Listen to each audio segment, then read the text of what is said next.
Comment pouvons-nous devenir riches? C'est une question d'une importance fondamentale. Permettez-moi de vous parler franchement, frères et sœurs en Christ. Vous pouvez penser que vous êtes déjà riche, mais aucun de vous n'est vraiment riche. Autrefois, nous pensons que quelques-uns parmi les jeunes serviteurs de Dieu étaient plus avancés spirituellement que les plus âgés. Lorsque nous avons abordé les choses profondes, nous avons constaté que peu parmi les jeunes avaient une connaissance expérimentale. J'attire votre attention sur ceci. Chers amis, chers collaborateurs, chers associés, frères et sœurs, bien-aimés, vous n'avez pas encore accumulé suffisamment de richesses. C'est pourquoi ne soyez pas orgueilleux, ce serait une folie. Vous devez réaliser qu'un long chemin doit encore être parcouru avant d'atteindre ce but.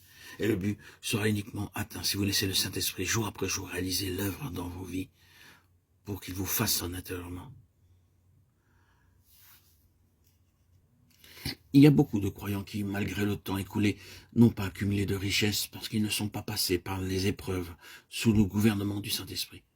Certains peuvent laisser s'écouler des jours, des années sans pour cela se placer définitivement sous le contrôle de l'Esprit. Ils semblent traverser la vie facilement.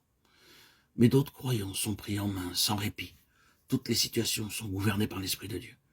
Certains bénéficient bien peu du temps qui s'écoule, car ils rencontrent peu de difficultés. Bien qu'il y ait eu suffisamment de temps pour apprendre les leçons spirituelles, leur vie n'a pas été disciplinée pour produire des valeurs spirituelles. Sachons apprécier les circonstances dans lesquelles nous sommes introduits et ne soyons pas effrayés par les difficultés rencontrées, car elles sont toutes ordonnées pour notre enrichissement.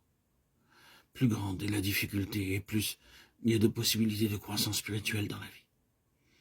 C'est seulement de cette manière que nous serons capables d'apporter la parole de vie aux autres. La richesse du ministère dont la parole sera proportionnelle aux difficultés traversées. Nous pouvons seulement leur donner ce que nous avons appris du Seigneur lui-même.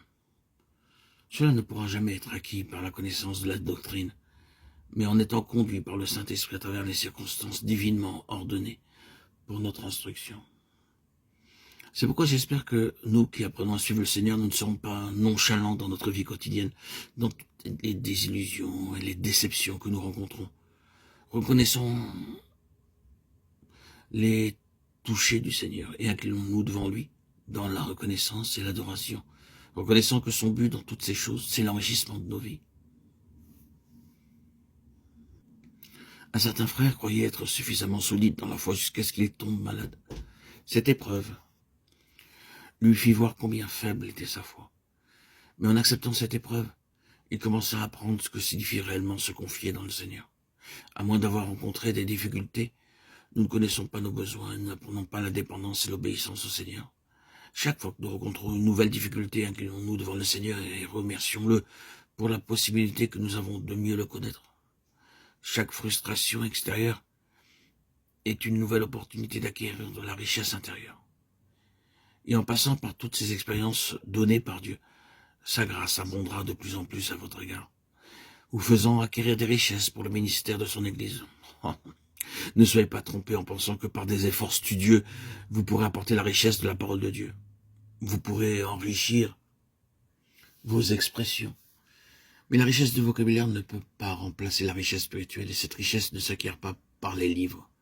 Beaucoup d'études peuvent développer votre connaissance intellectuelle et vous pensez être riche.